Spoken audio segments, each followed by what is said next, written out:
Hey guys, how's it going? So, I have to wear this hat because I keep on fiddling with my hair and it's driving me nuts. So I just need to make this video, damn it. Okay, so I thought I would talk about depression and how it's changed since I have come out as trans. I've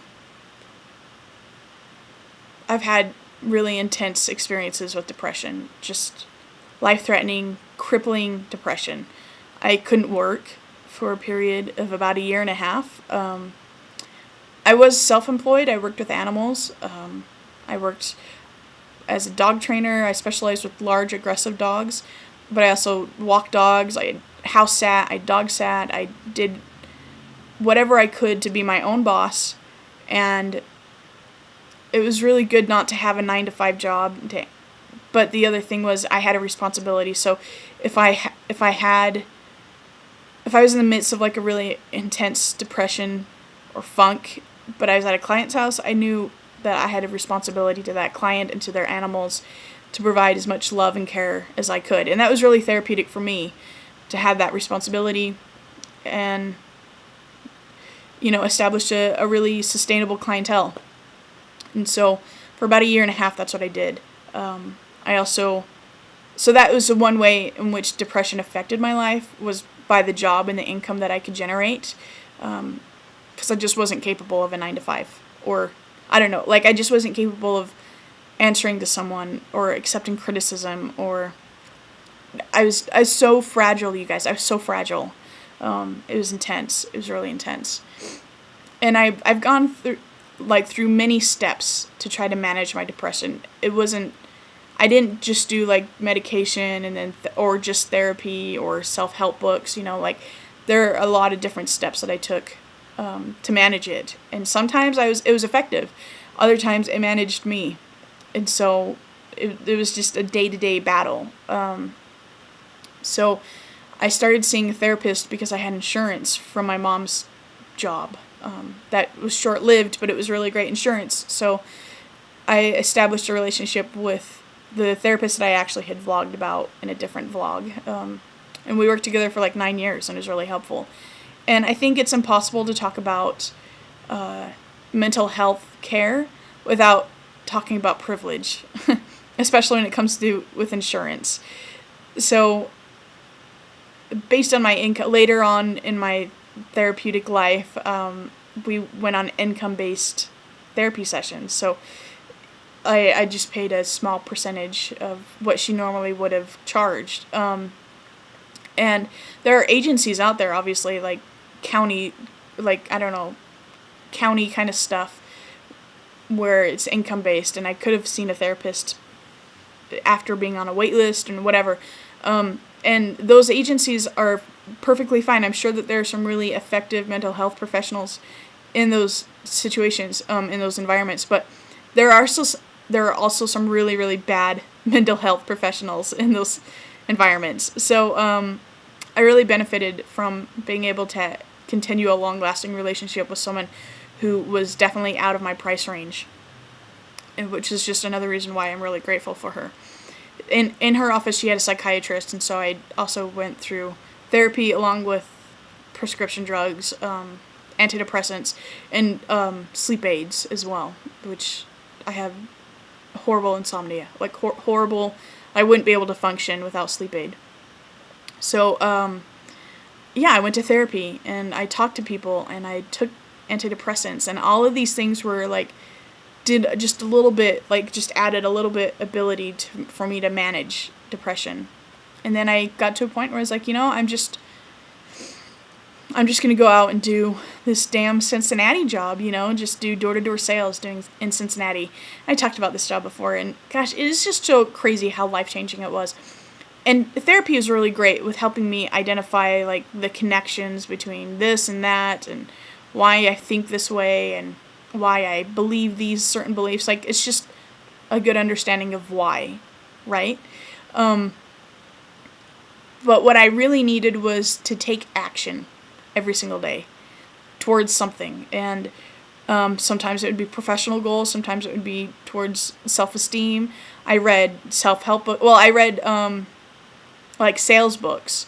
And those are self-help books. They're just like income generated self-help books, because they all talk about having to sell confidence and how do you establish confidence. Like, it was just a self-help book, but one that is geared towards increasing your income as well. So that's what I did in Cincinnati. Every day I took action, and it was really helpful to me in a way that is different from therapy. And I was feeling like I didn't need antidepressants for like the first time in years. But when I decided to move to Korea, I was still working with my therapist and kind of my psychiatrist too. And we just decided to get through the winter, especially since I was in Korea in a foreign land. I didn't have the same support network as I had here. And I'm sure that my dad was really concerned about me moving across the globe, given my history with depression and like sometimes just needing a safe space because I wasn't able to provide it for myself, you know. I'm sure that he was concerned about that. But I had been feeling really good for months. So I went to Korea, and the winter was pretty bad. It was.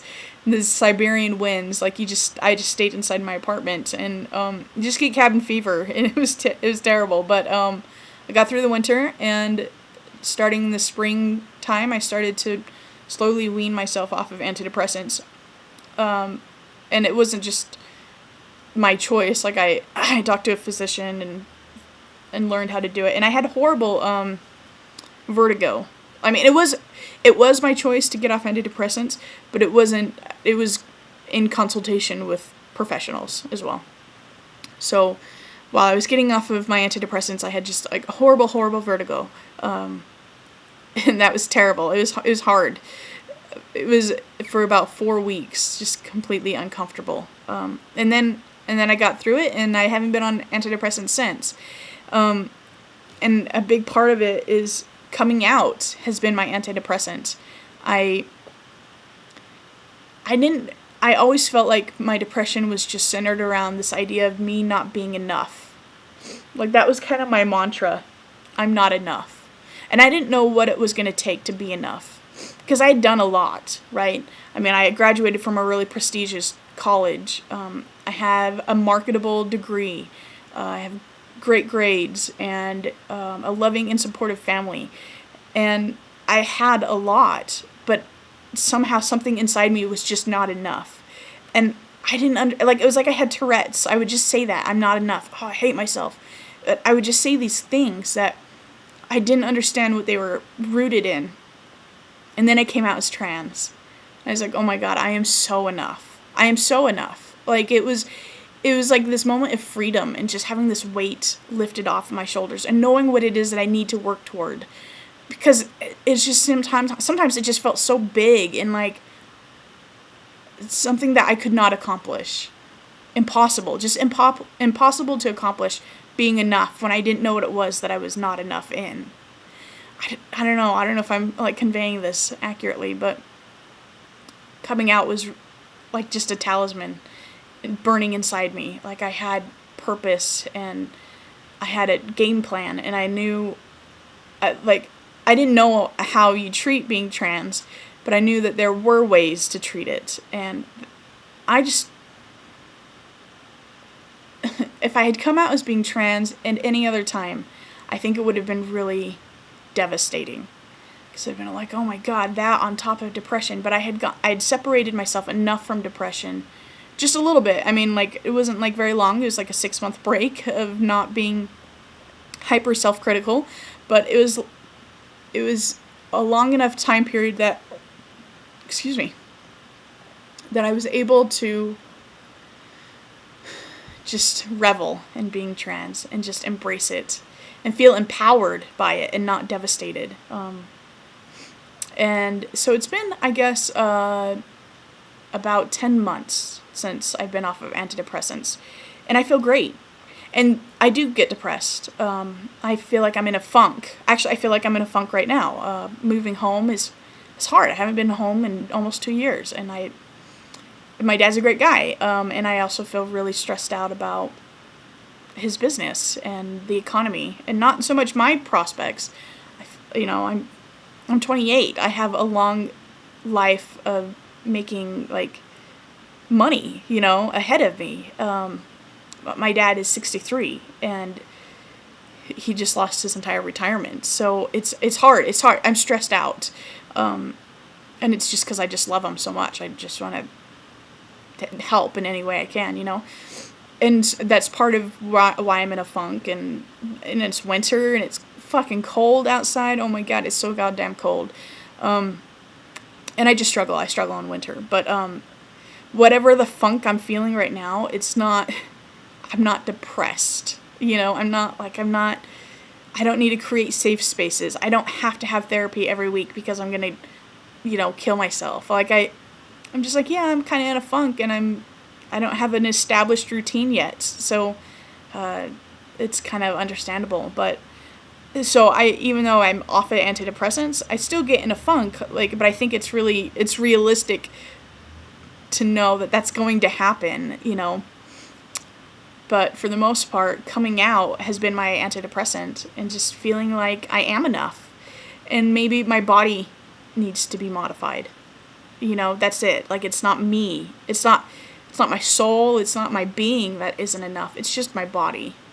And that to me is so much more empowering and just possible. It is so much more possible to change that instead of just continually being hyper self-critical about how I'm not enough, but I don't know exactly what it is, and I'm not, it's just ridiculous. It was ridiculous. And I am just so glad that I'm not in that space anymore, because I feel like I have an entire other option, an entire new world ahead of me, that involves developing, my profession, and establishing a career, and having, professional goals that I never was able to get to, because I was on a mode of survival, and I'm not surviving right now. Now I'm just living, and it's just great. It's great. And I want everyone to have this experience. I know people struggle with depression. I know I'm not the only one, and I just, in any way that I can be helpful to facilitate this kind of process for anyone else, let me know, because it's changed my life. This has changed my life, coming out and accepting who I am, and just really embracing myself. So, anyway, okay, I'll talk to you guys later. Bye.